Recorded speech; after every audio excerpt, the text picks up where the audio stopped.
Hello, everyone. Welcome to another of our Breeders' Cup previews. And in the duration of this video, we will be combining three of the races, specifically three of the juvenile races. And for those of you based in Europe, you'll be pleased to hear they're the ones over the turf. So they'll be the horses that you are more familiar with.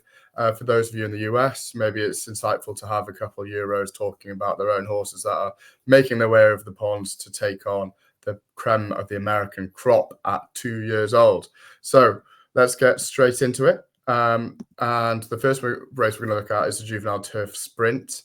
This is 5 furlongs, short bend, same as the Turf Sprint for the older horses. Anything to note on the configuration, Daniel? No, it's the same for those of us who watched our video on the Turf Sprint. It's exactly the same course, 5 furlongs around a bend. Del Mar speed favouring, but in terms of the Breeders' Cup history, doesn't seem to matter. You can come from behind, but what you can't do is lose ground by having a wide trip round the bend. That is the problem, and that's why a low draw really matters in this race. Yeah, but here's I should highlight that. Yeah, we've got limited data set because this race only dates back to 2018, and that rules out the 2017 Del Mar. So we've only got 2 to go on. Yeah. But you can get the picture there that it's inside. I mean, if you look at last year, the horse who was in stall 9, that's Governor Sam. He went straight to the lead. So in a way, you could say it's leader and stalls 2, 3, and 4 last year. Again, 6 fast away in 2021. In fact, there was Gate to Wire, Twilight Gleaming. So then you've got, again, leader, stall 3, stall 2. From the outside, no problem. If you can clear the field and get clear and hold on, not overdoing it, that's okay too. It's not necessarily a running style. It's about saving ground.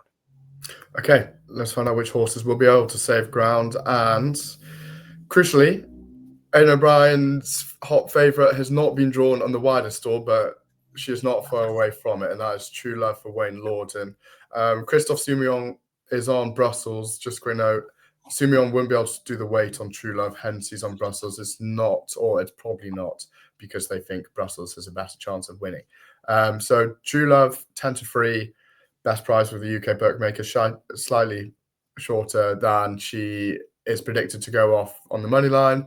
What do you make of her at 10-3? You just looked at pure form. She's clear on the ratings. She's the right favourite. And for an Aidan O'Brien juvenile in a turf race, you might then think, well, actually, that's not a bad price because the other pair are closer to even money than they are. And this one's you're getting more than 3 to 1. There are 3 angles I don't like here.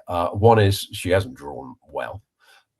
Second is, her really best form recently has been over 6. Now she won the Queen Mary over 5 at Ascot, but that's a straight mile uphill at the end. Allowed her to show her class and a bit more stamina towards the end. This is a completely different ball game, and I don't really like the setup for her. Sprinting in America is not something Aidan O'Brien has done with any great success. So yeah, I'm off her for all that her form claims scream out obvious winner. Not with that stall 9. I'm off her. Okay, I assume you'll therefore not be filled with love for second favourites Schwarzenegger and Havana Anna, who are drawn in similar post positions to True Love. Schwarzenegger's a different case because I think he's likely to clear the field. He's got wicked speed. And he's got a chance if he can hold on. He was fading towards the end of race over 5.5 at Keeneland, but that was an extra half furlong on the ground with a little bit of giving it that day. This is exactly what he wants. Just that race time didn't come back fast enough suggests he can hold off this slot. So I'm a skeptic. I'm not too bothered about the post. Havana Anna is better drawn, but I think she's a nippier, quicker filly. Early and sort of tactically. It took True Love, that last furlong, didn't it, the Cheveley part to rein her in. I think Havana has got a chance, but again, stall 8, don't know what kind of trip, 7 to 1 with the European bookmakers, not giving anything away. In terms of the Euros, that I think you've got to look at the ones with a really good draw. So Brussels, very difficult to like a horse who's lost his last 5 races, and he was beaten favourite at 9-5 or less than 2-1 last time out. He's got the plum draw, and even though Sumio doesn't know Del Mar at all, I mean, he knows how to go from A to B around a bend on the inside track. That doesn't bother me. Maybe Brussels is the one, but I say with that profile, it's difficult to get enthusiastic. Buick's military code is interesting. He's got a good, bad sort of profile, this Godolphin runner, but he's gone inside draw. He won't be up with the pace, but from there, he can track it if he can get a pathway. Of course, Godolphin won this with, and Appleby won this with Mischief Magic, I think, in an inaugural year or a few years back. He's got to have a chance. Aspect Island, I couldn't quite get to with Dettori, but Mission Central is the only one we haven't mentioned. The third string, he's throwing 3 darts at this sprint, and I thought Mission Central looked brilliant in that sprint on Champions Day. Absolutely cruised through it. That was over 6, and he's now back to 5. But Aidan O'Brien had said before the race, we're thinking of taking this guy to Del Mar, I think, as before he won, as well as afterwards. So maybe he's just a little bit overlooked if he can work out a trip. But it's a stiff 6 Ascot as well. It's will be a very different test in terms of how sprints go. Del Mar round a bend to straight 6 at Ascot. It will be, yeah. No, that's absolutely true. It was just he did look so much the best that day, and in his sort of maiden winning by 8 lengths, he was pulling away from 27 other horses. But again, that was 6 furlongs towards the end of that race, so maybe the drop to 5 is a question mark. But I think he's also improved, so I'd still be wary. Yep. Another horse to call out is Lenaloo, who we put up at 12-1 a couple of weeks ago, but we are, obviously fairly devastated to see that she has been drawn out in stall 12. She had one of the most crazy sort of prices at Ascot. I remember she went from about 4-1 to 12-1 back into 8-1, all in the space of about 5 minutes before the odds of the Queen Mary. But yeah, looks like she's going to go off around 12-1 today, or 12-1 on Friday. Excuse me. Yeah, it's with that post, it's difficult to call it value. If she was an out-and-out front runner, or if she was like drop out, come with a late run type, I wouldn't be so worried. But actually, she's more stalker up with the front pack, and that just doesn't work in here.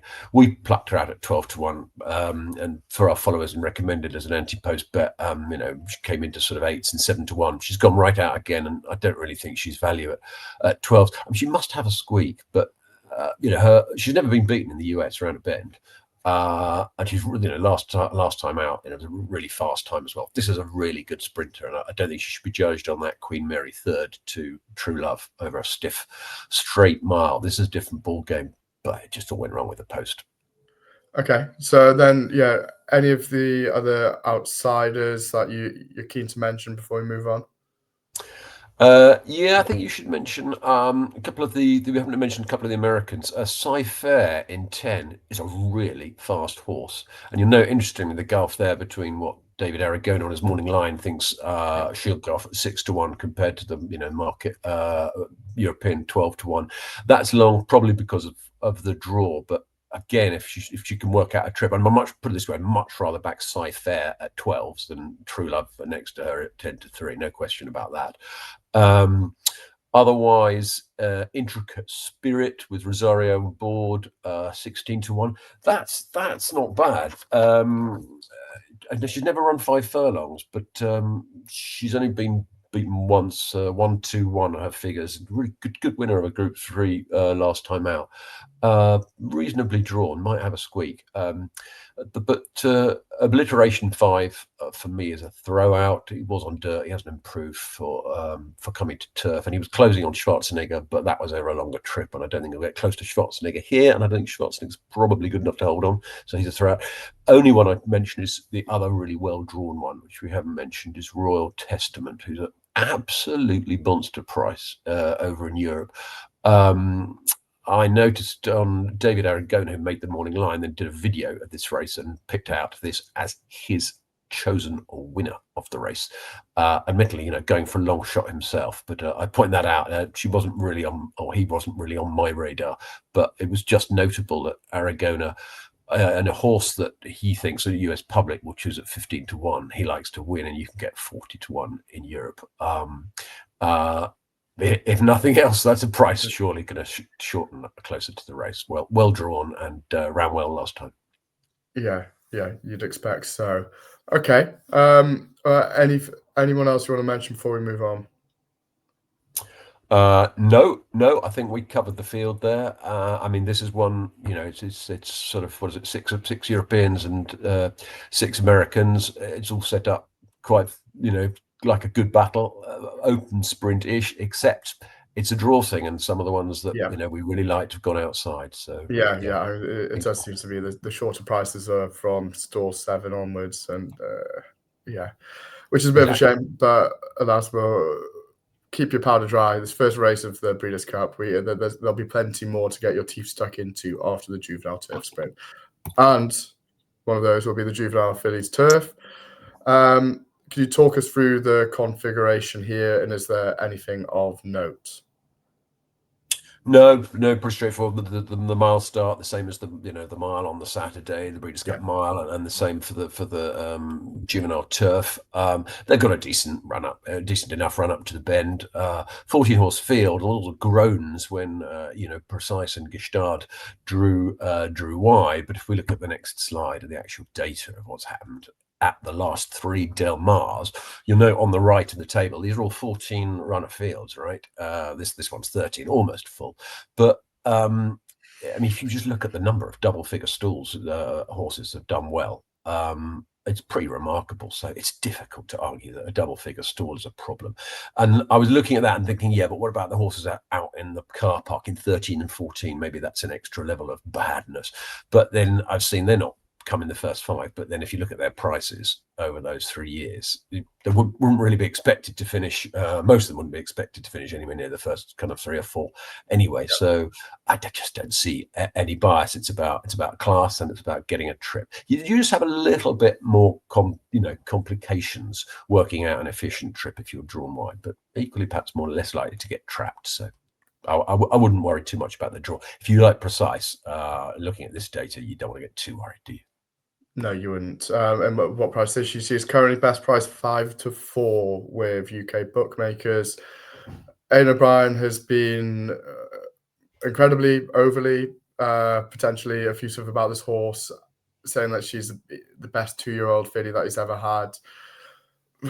Those of you, even with quite short-term memories, will remember Lake Victoria potentially sort of putting that argument to bed last year, winning over 6, 7, and 8 furlongs. Not sure Precise would be able to do that, but she's priced up at 5 to 4. Is it attractive given the draw?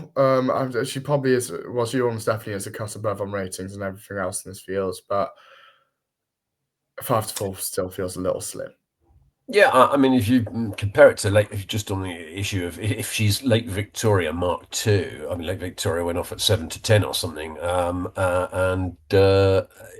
the draw, given what we saw on the previous slide, is the draw that much of a problem? It's not so much that, and like Lake Victoria on form, she towers over her, rivals on time form ratings. So yeah, not the wide draw. It's just I don't quite think she is a Lake Victoria Mark II in that. Yes, there's a similar pattern in terms of coming here in the races they've won, but the way this one does it, I don't think she's the quickest away. Whether it's all late on, she starts motoring, and then that Fillies mile. It was just the last furlong and a half. It was just wow stuff, wasn't it? Wow, in a 13-horse field, if you're kind of running from nigh last, it's difficult to imagine she'll be anywhere up near the pace with a lot of American horses with their gate speed and all the rest of it. So. Yeah, no, I'm off. I'm off. I won't. As you know me. I don't tend not to play at short prices anyway. So not with juveniles going across the other side of the world with questions to answer. So I'm off. But if you like her, no reason not to desert her just because of the draw.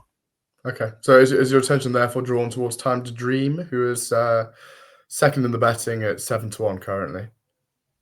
Yes and no. We need to talk about 3 fillies in this race who exit the same prep, the Grade 2 Jessamine Stakes at Keeneland. So the winner of that was Imagine the Lady.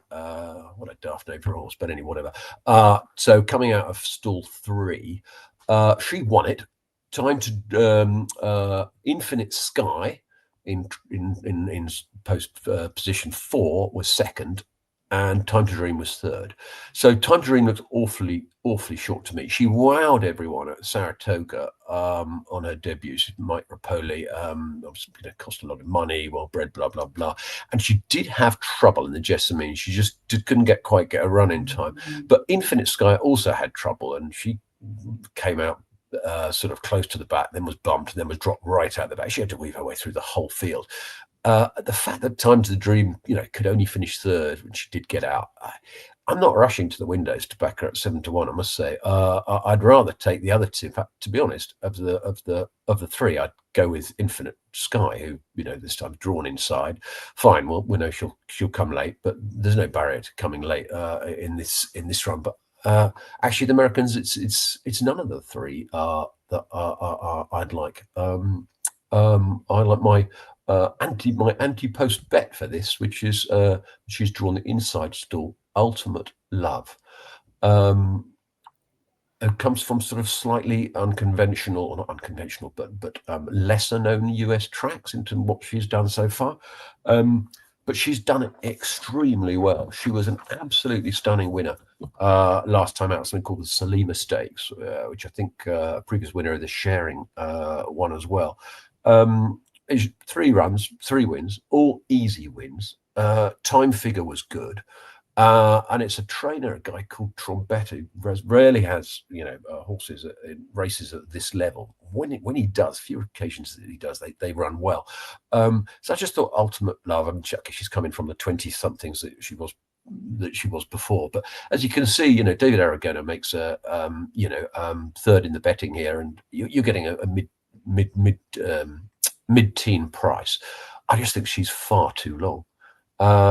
So actually, of the Americans, it's not the 3 from the Jessamine. It's the one coming from yes, a very different direction. The other one we should mention of the Americans, by the way, is Ground Support, who's done nothing wrong. Drawn 11. Adam Beschitzer on board. This one was a 100-1 winner on its debut, but won that well, and then was neglected again, double figure price to the Miss Grillo, which is pretty, traditional prep for this race. Won that as well. So if people are looking for an each way option, Ground Support and Ultimate Love of the Americans are the 2 Americans that interest me. Okay. No, anything else that's worth mentioning in this race, or are we ready to move on to the Juvenile Turf? No, we just have to quickly talk about a couple of the Europeans who are quite interesting. Queen of Hawaii in 2, Dylan McMonagle up on board for, I think it's Joseph O'Brien, or was it Donica? I could be wrong about that. This daughter of Kingman, a Galileo mare, nothing wrong with the breeding there. Form figures 6-1-1, but after dull debut, leap forward to second in her second start, and then another leap again in her third start when she was a 3-length winner of a horse called Moments of Joy. Moments of Joy then ran in the Fillies Mile. Okay, beaten 6 lengths by Precise Love, but to have smashed her up by 3 lengths was still not too shabby. Bearing in mind how far Precise won that Fillies Mile. This one was due to go to the Fillies Mile herself, but was, I don't know, vet scratch or something like that, or spiked a fever. I don't know. Very, very interesting. I'm quite surprised she's as long as she is. If I was backing a European at the front of the market, okay, fourth favourites, 14-1, Precise making this market, she'd be the one. But there's one I like much more at a big price, a complete outsider of the field, and this is one of those. You have to back this horse moments for me. I'm not saying that everybody has to back that horse, but yeah, hear me out. I said Valentina. Do you remember her from the I think it was the Albany at Ascot? She was third to Venetian Sun. She got a slow start. It was all doing her best work at the end. So step up to mile should all work. So then she goes to France, and she goes down by short head to Green Spirit. Green Spirit was close to either favourite or co-favourite in the Marcel Boussac on our update. She went down only a length to Diamond. Hang on, Diamond Necklace Diamond. What's the brilliant? I The said other Diamond brilliant Necklace. Diamond Necklace. Okay, thank you. Don't hold me to that. No, it is. He was. So this horse, Green Spirit, who narrowly beat Valentina, then only just goes down to Diamond Necklace, who, if they'd sent instead of Precise, she'd also be like even money favourite. So I think this is absolute insanity. This horse is 33-1. The reason you're getting that price is because it all went wrong in an Irish sort of Group 2 race after the French race with Green Spirit. And she was just dull and came 5th to 6th and beaten 9 lengths. I mean, it was just a disaster. Don't know what was wrong, but anyway, they put her aside and they've flown her out here, and they've got one of the bested game on board, Oisin Murphy. And I just don't think they would have gambled if they didn't think, look, she didn't show her running last time out. We think she's really, really good. Her other 2 bits of key form says she's very close to absolutely top draw, and 33s is bananas. You can get that 4 places, and I'm playing. So yes, so I'm playing the outsiders. Valentina, Ultimate Love, and possibly Infinite Sky. And 4 play those, those 3 each way with 4 places, and if one gets placed, no great damage done. And you never know what might happen, but yeah, I'm playing the outside of the market here. Okay, so and just to help our viewers, and certainly not the podcast hosts, who's paying 33-1? Oh, very good point. So I've got a memory for sort of a certain amount of things when I come on these programs, but I first bet Valentina a while back, thinking she'd come in, and I can't remember who I did that with. It's now 4 places. I've gone in again this morning, and I'm afraid I can't remember. One of the big 4 or 5. The trouble is, at the moment, is another point for our European viewers. It's a bit difficult to find the price. You can't get those on Oddschecker yet, because Oddschecker have taken down their anti-post market, and they hadn't, well, at the time of started recording, they hadn't put up the 48-hour market. So you had to go to the individual bookmaker sites to find the prices. Complete nightmare. But she's 33-1, 4 places somewhere. Okay. I'm working my way through Bet365. Yes, they've just gone 4 places rather than the 3. I think that's really generous for a filly who's got among the best form in the race, and a cracking jockey, and 33-1. It's just wrong. Okay, perfect. Well, yeah, quite strong recommendation there for Valentina. And just do you mind if I just say, yeah, John? I mean, I'm not hugely confident that she's going to run brilliantly, finish first, second, third, but that's not the point. The point is that built into 33-1 is the possibility she'll flop again. If she doesn't flop again, she should be a single figure price, and I'm backing. I'm betting that the connections haven't brought her, not knowing that she's going to run the race. I think they've got her back. Yeah, worth a fly. Yep. Okay. Right. Next up, we've got Juvenile Turf. Won't spend too long on this because it's exactly the same as the Juvenile Fillies Turf. The draw, also, that the stats shouldn't be particularly different. Maybe putting these together would help with the sample size. But as you can see, it doesn't seem to have a huge impact, especially in the latter 2 editions. Yeah, I mean, if you didn't know the Juvenile Fillies Turf, you might just look at this and think, oh, 1, 2, 1, 3 at the first 2 places, 2017, 2021. Well, still won those 2. It was Modern Games and Mendelssohn, who were by far the best horses in that race. And certainly in 2021, I think you find the 1, 3, and 5 are all sort of in the first 4, 5 of the betting or whatever like that. So that compared with 2024, 12, 11, 10, and the Fillies things, just don't worry about the draw. And in other words, again, Gestart, if you're worried about the draw, that shouldn't be the biggest of your worries, surely. Yeah, and it does seem to be sort of an overwhelming narrative that Aidan O'Brien's been absolutely skunked by these 2 draws, and it's interesting to see that the data is not necessarily entirely supporting that. So if there is to be a drift and you like the short price favourites, and that could be a useful piece of information for you. But let's start with Star straight away. He's a horse who has come second in his last 3 runs. At 5-4, do you really want to be backing him to finally get his head in front again?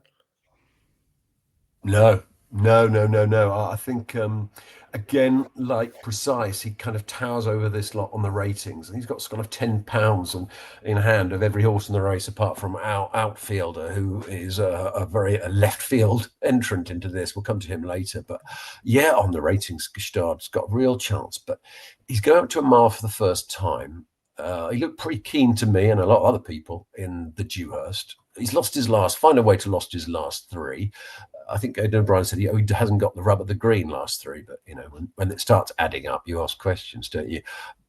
Maybe he just goes and wins, but yeah, yet again, I'll avoid him. Okay. So next up in the betting, we have got outfielder. Then 7-1. What makes him such an interesting entrant? Well, Wesley Ward Juvenile, the Breeders' Cup Juvenile Turf is the first thing for a horse who, you know, started off as a sprinter. It won his debut really, was it his turf debut really easy. Then he goes over to the Group 1 Prix Morny in France, which is, you know, one of the hottest races, you know, one of the hottest races of the season. Venetian Sun winning it, start in second. Um, Outfielder missed the break, then was rushed up into the lead, and then he faded out of it. And then towards the end, he started seeming as if he were coming back again. It was all quite strange. Then Wesley Ward, and this is where it gets even stranger. Wesley Ward says, "No, I think he's a dirt horse." So he runs him over the dirt, and he wins well, gets a good speed figure. And then Wesley Ward says, "No, do you know what? I'm going to chuck him in the Juvenile Turf over a mile." He's scratching my head about it, the whole thing. It's all quite strange. But the one thing I will say, if you look at his pedigree, there's absolutely no reason at all why this guy shouldn't get a mile standing on his head. Absolutely no problem at all. So he's an absolutely fascinating contender.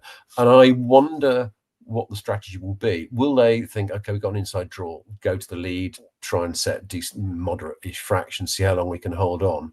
Or do they rate him? I sort of hold him up a bit. I don't know, but absolutely fascinating. I won't back him. And as you can see there, he's sort of very, everyone may be familiar with the name Wesley Ward, and maybe that's one of the reasons with why he's so short in the European bookmakers, but not anticipated to be that short stateside. So yeah, I'll hold off. Fascinating contender there. Okay. We've got Bottas is next in the betting at 11-1. Will he be able to steer his way to victory? Yeah, Bottas is really interesting, and as you can see again from the morning line, you know, expected by David Aragona that the US public will come for this one of theirs, or those of them who are not betting on Start, and you know, you're getting almost double the price in European markets. He's done, he's done absolutely nothing wrong. Where are we? Yeah, he's only run twice. He's won them both, and when he won the Grade 2 Pilgrim Stakes Aqueduct last time out, you know, he showed a lot of determination to win. By the second, he got bumped coming into the straight. You know, probably didn't have the easiest trip. We still don't know the ceiling of this guy, so yeah, I think he's got a big chance. I would say, you know, a double figure price, 4 places. He make interesting each way appeal. Same race though. I wouldn't neglect. Here's Johnny in 1. Now, of course, the inside store isn't quite as sexy as it would be if you're in the Juvenile Turf Sprint, of course. But worth noting that yeah, he's 33-1. He was nosed out by what? Was ahead by Bottas, who probably was the best horse in the race, but he's 3 times the price. He's 33-1. I played that this morning when the 4th places came out. I thought that's just too big. Yeah, so he interests me. Here's Johnny. Will he be able to shine bright for a Halloween shocker? That is 3 references to a terrible reference. I forgot to get the pun in on the Juvenile Sprint. I meant to say, but you know, if Schwarzenegger doesn't win that race, don't worry, he'll be back. And I missed that. I can't believe I missed that. Yeah. Anyway. Cool. Right. Moving on for woeful attempts at comedy. What you'll be more interested in is to hear what other outsiders you are interested in, Daniel. Yeah, let's just go down in by price in the markets, as it were, through the European prices. Fourth in the betting, Argos won a sort of classic prep for this. Beat Wild Desert, Godolphin, Appleby. I can't remember if Buick was on board that day and flew over for it. But Wild Desert would have been, I think, sort of second favourite for this. So that was interesting. To be fair, though, Wild Desert was much the best in that race and was flying all too late over a tight woodbine in a track. So. Maybe shouldn't be given too much credit for that, but not impossible. Stark contrast, I don't like. He's won something called the Zuma Beach. He's won two races over a mile in California. The Zuma Beach is sort of Californian, turf miler, juvenile milers, never been up to much, and that Zuma Beach never really thrown up anything. So there's a couple of in this race coming out of that, and I'm. For good or ill, I'm chucking them out. Street Beast is quite interesting because he's run very fast. 7-length winner last time out. And yeah, fast time. You think, well, hang on, what's not to like?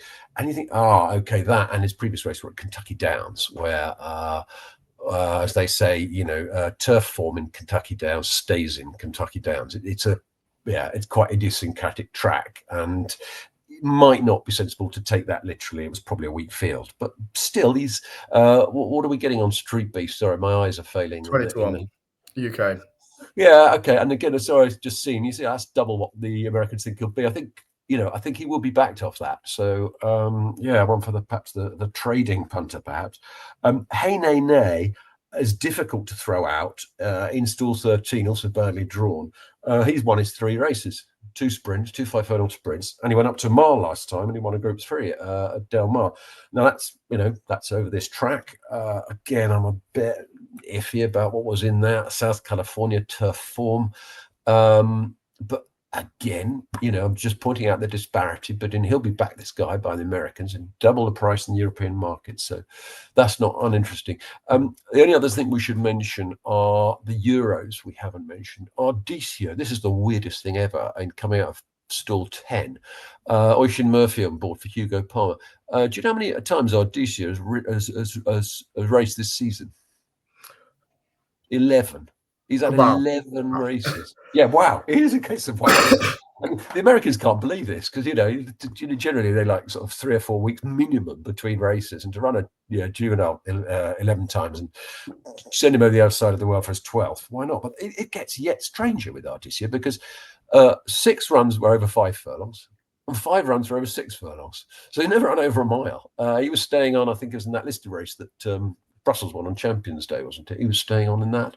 Anyway, who knows? Bit of a wild card. Got a decent rating for that, and if he can step up again, it was second to Brussels to Mission Control. Sorry, not Brussels. But yeah, this guy keeps on improving. Can he improve again? I don't know. And then the other one we should mention is North Coast, who I don't like at all. She was completely thrashed in the Group 1 National Stakes in Ireland. Fine, those were deep waters, but he was properly thrashed. Previously, he was 6-length winner of a Group 3 at Leopardstown, but sort of slightly more given the ground. I can't see that there was anything of any strength in that race. But again, is it Joseph O'Brien? I think it might be. Again, I don't think they brought him out here for the sea air. Maybe the owners have come out for a day out. I don't know, but he was just worth a mention because, as I say, I don't like him, but a lot of people have said, "Oh yeah, really, this North Coast at a double, 25-1, really interesting bet." I don't get it myself, but yeah, passing on that other people's interest.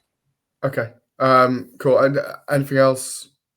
Any other horses of note, or should we wrap up there? No, I don't. Just looking quickly through that, I don't think I missed anyone I want to talk about. I will just point out that David Aragona, who previewed this race today for the US, for the US public and anyone else who wants to watch, has chucked in 2 of the outsiders in his top 4 home. Let's be frank, in 5. who was third, closing fast last time out. In which race was that? This was the Pilgrim with Bottas, and here's Johnny ahead of him, but he came from way out of it. So worth noticing, he's 66 to 1. And the other one he sneakily liked is Gordon's Pass, who drew in here as a reserve when whoever it was pulled out. So just chucking in those at 50 and 66 is anyone who wants to follow David Aragona in on that is getting good prices on those horses. Okay, excellent. Yeah. Not just our recommendations available to you here on the podcast. We'll also give you the experts too. Cool. Right. Well, thank you very much for watching all 3 of our previews of the Juvenile Turf races, including the Fillies and the Turf Sprint. We've got loads of other previews already out on our YouTube channel. So head over there, subscribe, and get stuck in. There's a lot of content out there. Thank you for choosing us. Appreciate it. And let us know who you're on, what your thoughts are. We love seeing the comments, and we like replying to them too. So thank you very much, everyone. And we'll speak to you again soon.